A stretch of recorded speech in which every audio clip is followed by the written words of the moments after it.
Bem-vindo a mais um Funny Talk. Hoje com o tema a biofilia na arquitetura.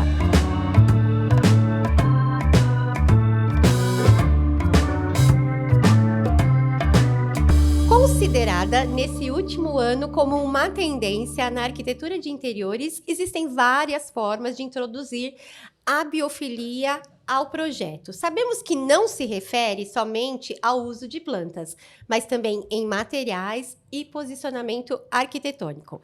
E hoje estamos aqui com a Paula Carvalho, arquiteta super prestigiada com projetos em Miami, e o Ricardo, engenheiro agrônomo, paisagista, ambos profissionais Casa Cor São Paulo. Sejam bem-vindos.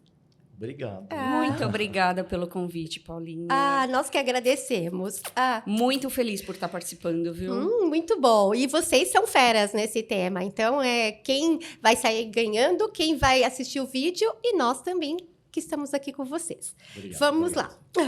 Eu gostaria de fazer uma pergunta sobre a consideração principal a introduzir o design biofílico em seus projetos. Vou começar, né? Isso. Primeiro, agradecer novamente o convite. Imagina. Muito feliz por estar participando. Eu acho que nós que agradecemos, Paula. as pessoas merecem, né, conteúdos assim, que nem esse que vocês estão trazendo. E eu acho muito válido a gente poder passar um pouquinho do conhecimento que a gente tem a respeito que bom ouvir disso. isso. Né? A gente fala que hoje o século XXI ele está sendo caracterizado pela sociedade do cansaço, né? A própria urbanização que a gente fez causou isso. Certo. Né? Então, as pessoas hoje elas andam muito estressadas, cansadas, estafadas, justamente por conta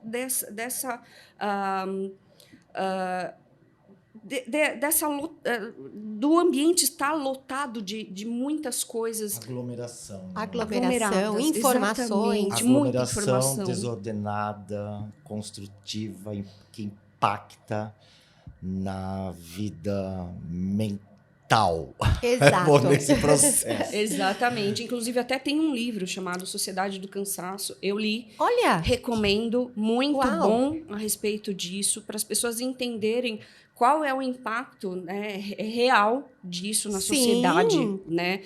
Isso é super importante. A biofilia ela vem desde 1960. Né? Ela foi introduzida em 1970, em 1980, pelo biólogo Edward E. Wilson. Ela foi trazida assim, com mais ênfase, né, para a nossa sociedade, para que as pessoas entendessem o papel não só da natureza, mas de todo um contexto com relação a isso. Né? Biofilia, de grego, bio, vida, filia, amor à vida. Então, amor às coisas vivas, né? Não só plantas em si, mas tudo que faz a conexão do ser humano com a vida.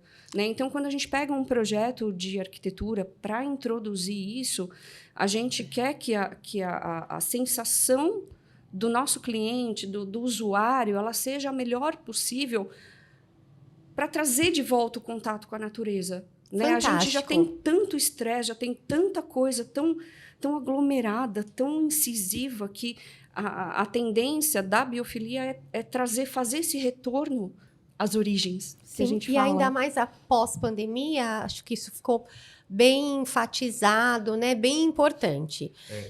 Só me interrompendo e fazendo uma introdução, que a pandemia eu acho que trouxe para nós do limão uma limonada. E eu falo de uma limonada suíça. Porque não somente para mim, mas os meus colegas também paisagistas, foram 2 anos que nós tivemos uma demanda muito grande, ao ponto das plantas estarem num preço altíssimos e alguns tipos de vegetação não ter mais no mercado, então que ela foi consumida. Então, porque o pessoal começou a olhar para casa, começou a olhar para si. Isso já é biofilia. Exato. Né? A vida não foi tirada, mas sim transformada. Exato. Não existe planta feia, existe planta mal empregada. Existe a conexão do homem com a natureza. Isso Buller Marx já falava há muito tempo. Né? Então, a visão, para mim, que sou engenheiro agrônomo, paisagista, taurino, com todos os elementos taurino. terra, todos os elementos terras. E quando eu entro numa obra ao qual os arquitetos me contratam, me convidam para estar trabalhando e estar fazendo parte, Sim. A minha preocupação é saber que tipo de material que está sendo usado, que tipo de leitura que está sendo feita. Não somente na arquitetura, mas sobretudo, o uso do espaço. Da arquitetura e o uso do espaço de quem vai estar morando. Como isso se complementa, né? Tanto a arquitetura... Não tem como não fazer essa conexão. Perfeito. Né? Então, quando existe essa sinergia entre o profissional, ambos os profissionais, e tanto o arquiteto, o design, paisagista, e justamente respeitando o uso da casa, isso já é biofilia, que existe um respeito. Então, virou moda, virou tendência, que é uma palavra que nós não gostamos de utilizar. Exato, nós preferimos conceitos.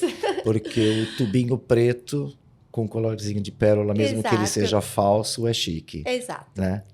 E isso daí Chanel já falava. Então, nós estamos falando de quanto tempo? Que ano que é Chanel? 1920. Belle Époque. Né? Exato. Então, assim, o que é biofilia? É muito mais do que colocar um telhadinho verde e colocar um verdinho. Eu acho que é o olhar de quem vai morar. Não é nem o olhar de quem vai morar. É olhar de si para a sua vida. É uma natureza contemplativa, né? Uau! Que dupla nós temos aqui hoje, então, hein? Trazer isso para dentro do seu olhar, para dentro da tua alma. É transformação de vivência. Amor à vida. É amor à vida. Não adianta a gente trabalhar com toda essa biofilia e um edifício ser construído com um quarto de empregado de 2 metros por 2 metros e colocar a coitada atrás de uma porta pendurada para dormir. Exato. Entendeu? Sem janela. Sem janela. Então, a biofilia está mais do que isso. Está mais do que elementos orgânicos, trabalhos orgânicos, linhas orgânicas, elementos orgânicos. Elementos naturais. A biofilia é um modo de vida. Exato. Pode-se dizer que é um estilo de vida? Não, é um modo, né? É um modo. É uma consciência. Uma ruptura. Sim. É uma ruptura com esse imediatismo e é o voltar para si, as suas origens. Isso respeitar as tuas origens. É respeitar a vida. Isso, sem dúvida, é um conceito. Isso. É o contato com o que é natural, né? O que nós, todos nós deveríamos ter, né? Não negar-se. Não estou dizendo que a gente não vai querer estar utilizando as marcas e grifes. Não é nada disso. Não tem nada a ver. Tanto que isso está sendo utilizado nas grandes marcas, nas grandes grifes. E nós, como os profissionais, precisamos estar alimentando isso, que nós vivemos disso. Nós participamos de um mercado de luxo, porém a biofilia não está só para nós. Sim. A biofilia está para todos, está como modo de vida. Sim, vocês consideram também que ela possa estar dentro do upcycling, quando nós falamos no modo de vida? Sim, total. Sim. Ai, fantástico, fantástico. Total, isso total. Perfeito.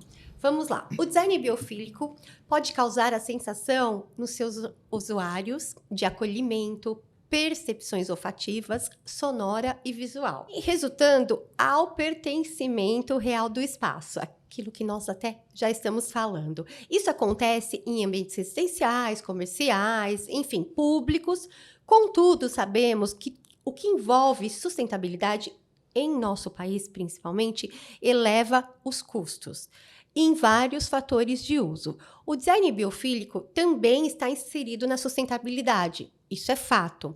Mediante isso, vocês, em seus conhecimentos, vivência, prática até então dessa tendência que para nós chamamos de conceito, quais os principais argumentos que vocês utilizam para que seus clientes aprovem esse projeto biofílico? Posso começar? Claro, deve.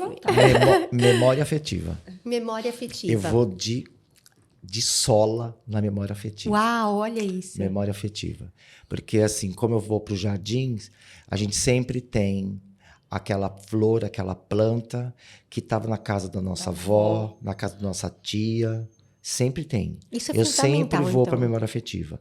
E uma das coisas também que eu tô assim aprimorando e priorizando nos meus projetos é o uso da mata nativa. É Fantástico. o uso das plantas nativas. Sim. Porque está muito introduzido para nós as espécies exóticas. Essas espécies são lindas, temos que respeitá-las, sim, no nosso projeto, no nosso habitat. Porém, tem muitas espécies que já estão se tornando invasoras.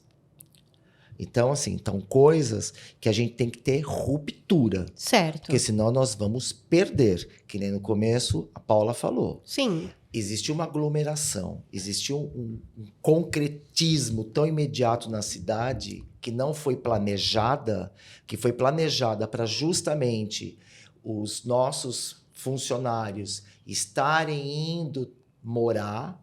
Por isso que nós temos o morar longe dos grandes centros, por isso que nós temos as marginais, nós temos as radiais, nós temos essas grandes avenidas que levam o pessoal para fora do grande centro. E isso, na verdade, não é saudável para ninguém. Sim. Né? Porque a gente teve essa ruptura, teve isso nos anos 50 e 60, que foi aberta essas avenidas para colocar a população para fora dos grandes centros. Porque aonde, como pela City, aonde que nós temos o Jardim Paulistano, onde nós começamos a ter esses polos residenciais que hoje nós estamos na cidade, aqui no nosso bairro, onde que nós estamos aqui para trás, sim, não se constrói nada. Nós estamos dentro de uma bolha.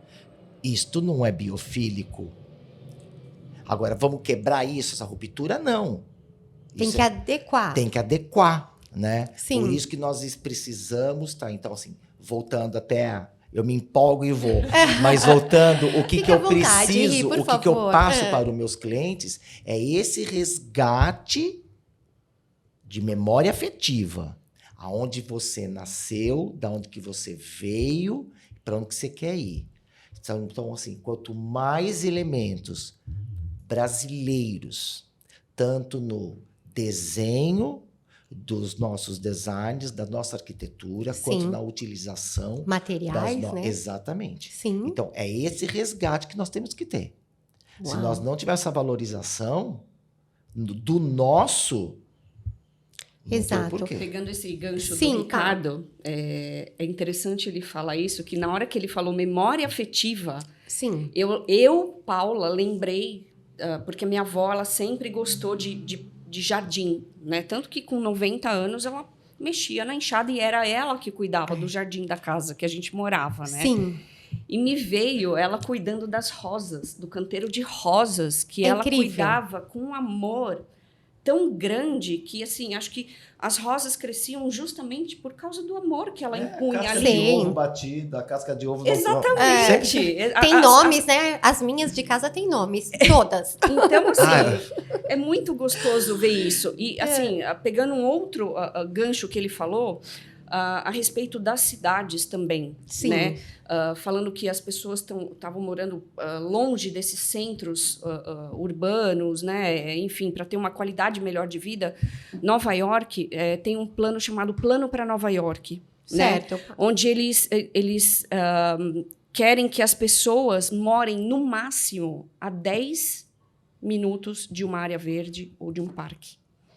Né? Então, assim, se a gente tiver esse planejamento, se a gente tiver essa consciência, né, de incluir a biofilia, né, toda essa parte verde, sim, torna a vida do usuário muito melhor. Né? Olha a consciência do pessoal de Nova York. Lei, né? Deveria ser uma lei. Exatamente isso. Então, sim, assim, tudo isso traz para a gente, né, essa aprovação. Sem dúvida, exato. Existem vários países, até dentro do que você acabou de colocar, Paula, existem vários países enfrentando problemas de poluição. Muitos, né? Vamos citar a França, que agora, inclusive, ela colocou uma lei que todos os prédios comerciais precisam ter telhados verdes. Os que já existem e os que vão ser construídos. É uma lei, uma legislação que elas têm que ter o telhado verde. Em São Paulo, nós também tivemos um avanço na lei de compensação ambiental. Paula e Ricardo, considerando luz, ventilação e vegetação, cada um em seu conhecimento, tá? Na sua área, nos projetos, o Ricardo na parte de agronomia, embora tenhamos certeza, aquilo que nós já até falamos, que nós nos complementamos, que existe uma conexão, né? Isso é fato, tanto do paisagismo como da arquitetura, enfim, da engenharia. Os tipos de vegetações, métodos construtivos e as formas e as aplicações que vocês citam que deveria introduzir nas leis obrigatórias em projetos residenciais, pode ser comerciais também, e corporativos. Paulas. Ano passado, em maio, eu fui fazer a feira de Chelsea, em Londres, que era um desejo que eu tinha de muito tempo. Fantástico, que demais, Ri. Coincidentemente, era o Jubileu da Rainha, estava lá. Já tinha estudado também lá, uma época, e eu voltei. A cidade está transformada em 20 anos, 25 anos depois. Eu fui para 97, estudei lá, fiquei lá o ano, e voltei agora, 25 anos depois. Sim. A cidade já era linda. A cidade está transformada. Tanto que quando eu voltei, eu precisei entender o que é essa cidade de São Paulo, onde que eu vivo. E eu estou fazendo uma pós-graduação em arquitetura, cidade e desenvolvimento imobiliário. Olha, bravo! E estou extremamente encantado, porque eu estou estudando com as principais mentes construtivas de São Paulo. São as pessoas que constroem, são eles que projetam. E tudo isso... Sim, pode falar. Os nossos projetos têm... Isso é filho de recuo, isso é filho disso, isso é filho daquilo. Sim. Tudo é filho de uma lei ou de um decreto. Infelizmente, a nossa lei de urbanização, ela foi pautada, se não me engano, em 84. É muito recente. E os interesses são comuns ao quem constrói. Exato. E nós não temos leis. Tudo E as pequenas leis que nós temos, e as pequenas possibilidades construtivas, telhados verdes, fachadas e tudo mais, a pontuação para nós ganharmos benefícios são poucas.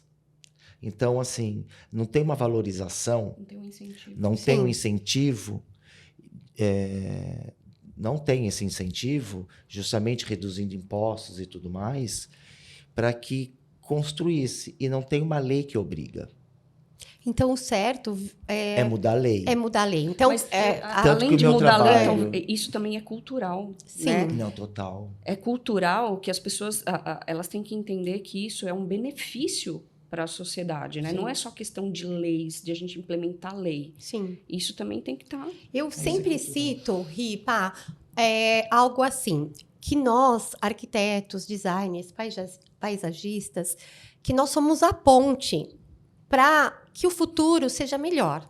Eu até brinco, os arquitetos vão salvar o planeta, nós vamos salvar o planeta. Mas é justamente por isso está nas nossas mãos, para que vá, né, seja... Sim, porque qual que é a... Exato, para que as pessoas conheçam. Não, se a gente pega a profissão do futuro que está mais em risco é a medicina, porque o banco de dados dos médicos é tão grande, porque é tudo no computador, que vai chegar um tempo que você vai colocar o dedo numa máquina, no furinho, vai sair um furinho, vai tirar o exame de sangue e vai saber o que você tem, o que você não vai ter e vai tomar o remédio. Na mesma Agora, hora. o que não vai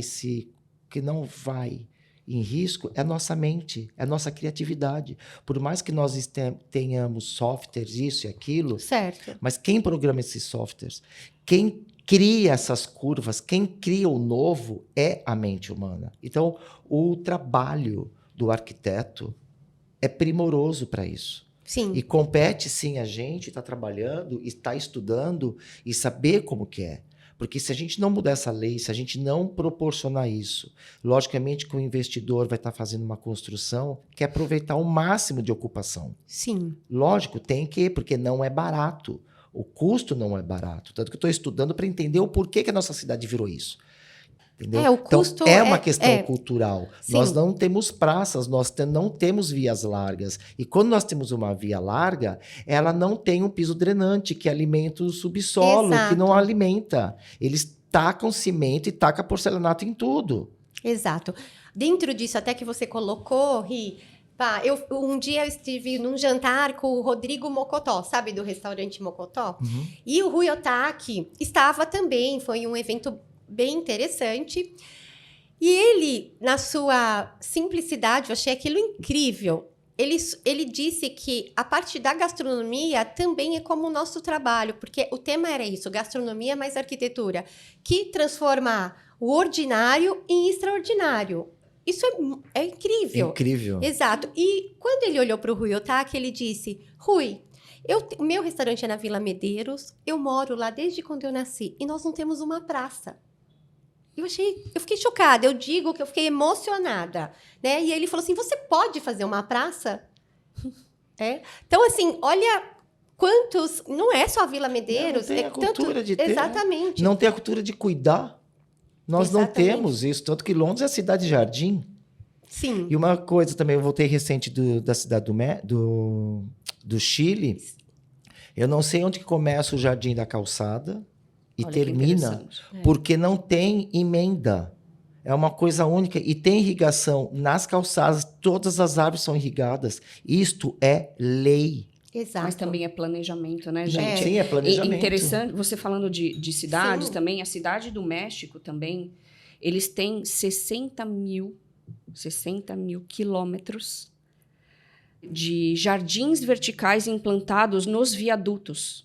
Então, toda a parte de viaduto da cidade do México, os pilares que são quadrados, toda a volta deles, jardim vertical.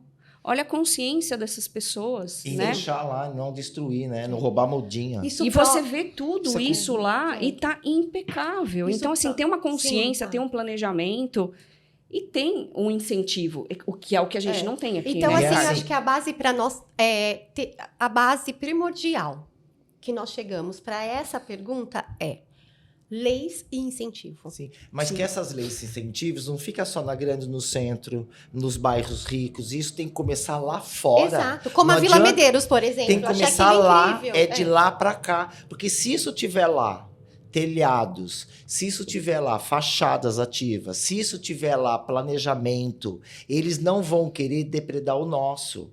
Que não é só nosso, é de todo mundo. Sim. Não adianta começar esse polozinho aqui, nesse eixo da Faria Lima, desse eixo aqui, onde que São Paulo para nós é isso, se não tiver lá.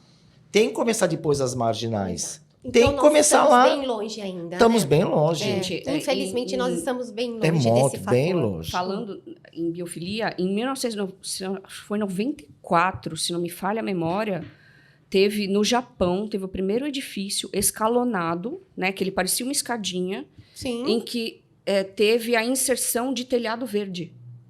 Então, foi o primeiro edifício... Que ano, Pá? 1994. 94. Uau. Com o escalonamento. Então, assim, além da inserção desse telhado verde, olha quantas espécies se cultivam ali, não só de plantas, de animais, bichos, né, que estão ali. Né? Se a gente tiver essa consciência, né, de que a gente pode agregar com isso, nossa... Exato. É muito. Acho que precisamos de mais uns 4 dessa reunião. Eu vou até citar uma outra coisa, né, que quando nós vamos a Milão, todos querem conhecer o Boscolo, né? Aí todo mundo, empresários, eu já tive essa sensação, nossa, todos nós vamos ao Boscolo Verticale. Mas o que nós fazemos com aquilo? Chega aqui, nada. Até as grandes indústrias que vão lá visitar, que citam aquilo, eles não resolvem. Então, a biofilia... Porque é tudo muito caro. A construção é cara, o içamento é caro, a manutenção é cara, não sei o que é caro, tudo é caro, tudo é caro. Então, assim, se não mudar essa consciência, e para mudar essa consciência, é lei e é multa. Exato. Simples assim. Tem que construir, tem que ter e pronto. Não quer? Não constrói. Exato. Não vai fazer esse arranha-céu aqui desse tamanho todo. Pronto. Mediante isso... Se essas leis fossem implementadas, né, de acordo, por exemplo, com compensação ambiental de condomínios, talvez, né, se fossem mais incisivas, a gente teria muito mais espaços verdes espalhados pela cidade. Olha, para você ter determinado comércio, determinada coisa, você vai ter que investir num espaço verde. Né? Num espaço de contemplação que agregue também. Isso até tem na prefeitura, que você ganha esses benefícios e você paga a outorga.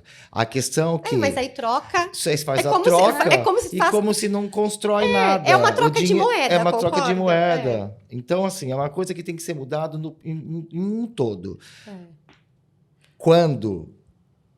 Ok. Pois é. Mas mas nós, profissionais, não vamos desistir. Não, estaremos nem firmes e fortes. Não. E isso daqui eu acho que já é um grande começo. Com certeza. De nós trazermos esse tema. Com certeza. Né, para que as pessoas escutem. E realmente tá nas nossas mãos boa parte disso. Exatamente. Né?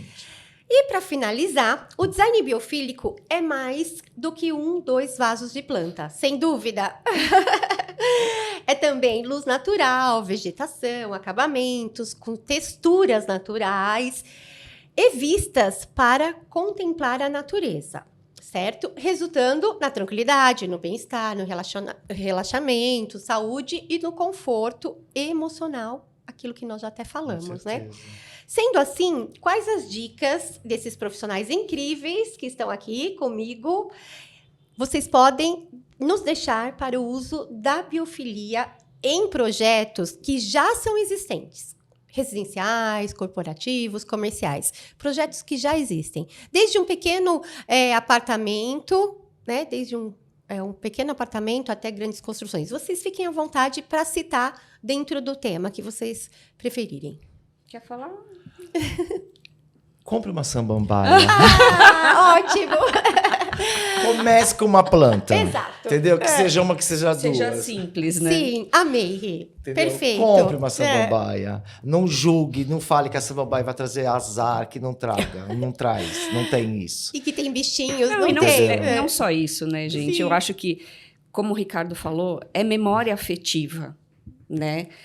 Quando a gente começa a trazer a natureza para dentro de casa, né? Para dentro desses espaços, ela não se torna apenas contemplativa, mas ela deixa o ambiente muito mais agradável e a gente mesmo se sente melhor. Né? Eu falo não só com relação a plantas, né, e natureza, mas eu vou dar um exemplo prático disso.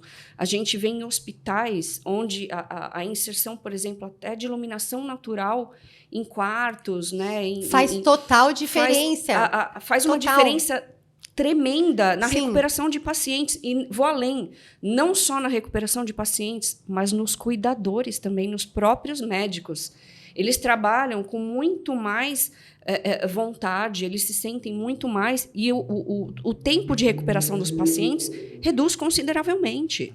Perfeito. Né? Assim, eu dei um exemplo do hospital e aí trazendo isso para a nossa casa, a gente percebe que isso faz com que a gente se sinta menos estressado. Né? Grandes espaços, onde a inserção da biofilia é grande, você percebe uma redução drástica do estresse, da ansiedade, né? É como um remédio para casa. Do consumismo. É um remédio para casa. Reduz muito. Né? Então, ele transforma toda essa porcentagem de estresse, redução em produtividade, em contemplação. Um complemento para o nosso horário também. É assim, o uso de elementos naturais, o uso de resgate afetivo, que nós falamos, inclusive de mobiliários, não fazer a casa um showroom projetado apenas por uma mão de um profissional ou de um vendedor de uma loja que quer enfiar tudo da loja nessa. E aí vira uma loja a casa. E vira um showroom. É uma vitrine. É uma vitrine. Tudo perfeitinho, almofadinha, arrumadinha. Eu tenho na minha casa o travesseiro, a fronha do travesseiro que a minha bisavó bordou para o meu bisavô. Que fofo isso, Ri. Que eu tenho um baú na minha casa que a minha bisavó chegou no Brasil. Né, Então, assim, eu tenho almofadas que foram feitas pela minha avó. Então, esse resgate afetivo, isso é importante. Senão você vai chegando numa casa tudo organizadinho, tudo que é uma coisa chata. Frio que não tem alma. Não tem alma. Então não tem um elemento, não tem nada, é tudo sintético, tudo não sei o quê, não tem nada natural, é tudo muito... É muito fake. É muito fake, é muito plástico. Dentro dessa linha fake, uma última pergunta. Estamos com tempo. A gente precisa de acho que umas 3 horas para a gente ficar conversando, né? Exato. Mas eu gostaria muito de perguntar para vocês sobre isso, dentro do fake. Após a pandemia, né, vieram muitos, e até porque agora a biofilia é uma moda, né? É conceito. Virou tendência, virou moda, né? Certo. E o conceito ficou. Enfim, mas nós temos agora muitos acabamentos, revestimentos que traz o quê? A areia da praia, a sensação da areia da praia, seixos. E dentro de vocês, com toda a experiência de vocês, com todo o conhecimento, vocês consideram que um porcelanato que vem para ser similar a uma areia da praia ou uma rocha, isso é biofilia? Isso, para vocês, é considerado como biofilia? Ricardo, eu não sei se você concorda, mas assim, eu não sei se é efetivamente uma biofilia. Ela remete... Isso não é biofilia. Para mim não é biofilia.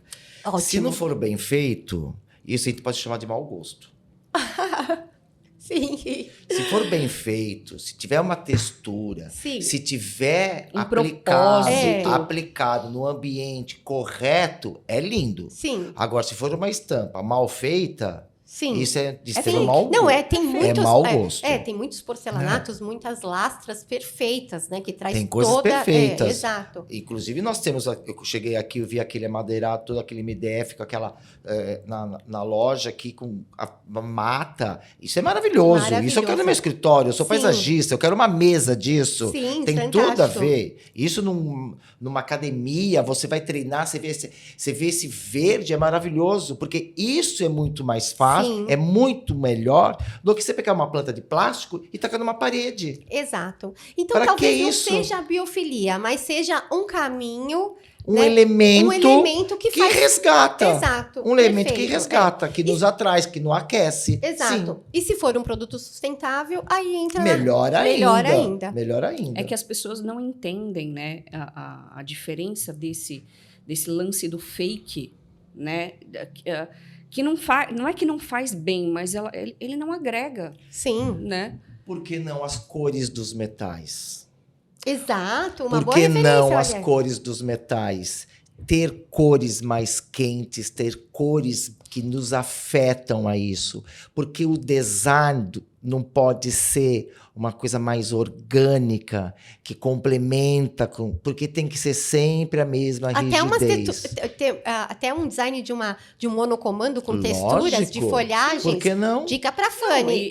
Além disso, cores, por exemplo, que remetam ao céu. A vegetação, o azul que remete ao céu. O verde que traz a vegetação também. Até o terracota. Exato. Né, que lembra a parte quente. Hoje eu vou sair daqui realizada, né? É um prazer estar com vocês e aqui o meu conhecimento evoluiu. Eu não te agradeci o convite, mas no começo, mas eu agradeço agora. A gente se conheceu em 2017 no Vucu Vucu de Casa Cor. De Casa Cor, São Paulo. E ficou um carinho muito especial e eu agradeço o convite. Eu que agradeço. Nossa, feliz. A empresa por estar proporcionando isso, que isso daí... Nossa, se cada um fizesse um pouquinho... Exato.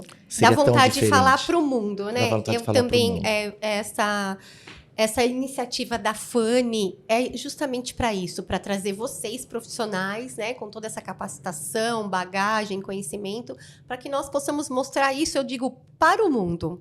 Exato. Então, assim, a Fanny realmente agradece imensamente a presença de vocês. Isso tudo vai fazer parte, já faz parte da nossa evolução futura. Imensamente gratos mesmo pela presença a gente de que agradece, agradece muito a participação aqui. Feliz. Eu acredito que a gente vai fazer a diferença, a gente faz a diferença. Isso aqui já é uma grande diferença. A gente faz a diferença com os nossos clientes, a gente faz a diferença com a sociedade. E assim, eu falo que eu sou meio utópica, né? Porque eu acredito que a gente vai fazer muito mais diferença com conhecimento, com projetos, né, falando com propriedade desses assuntos, né, o Ricardo na especialidade dele, eu na minha especialidade, a gente consegue agregar e atingir muito mais pessoas, né? Não só apenas o nosso meio, né, não só os nossos clientes, mas trazer um conhecimento que agregue muito mais para muita gente. Fica aqui uma grande reflexão. Tá certo. Mais uma vez, agradecemos. E a Fanny agradece. Obrigado. E também agradecemos ao Pedro e ao Léo da Latug por nos emprestarem essas peças assinadas maravilhosas para o nosso cenário. Sugiro vocês conhecerem o trabalho da arquiteta Paula Carvalho, o trabalho do engenheiro agrônomo e paisagista Ricardo Pessuto. As informações estão na descrição do vídeo.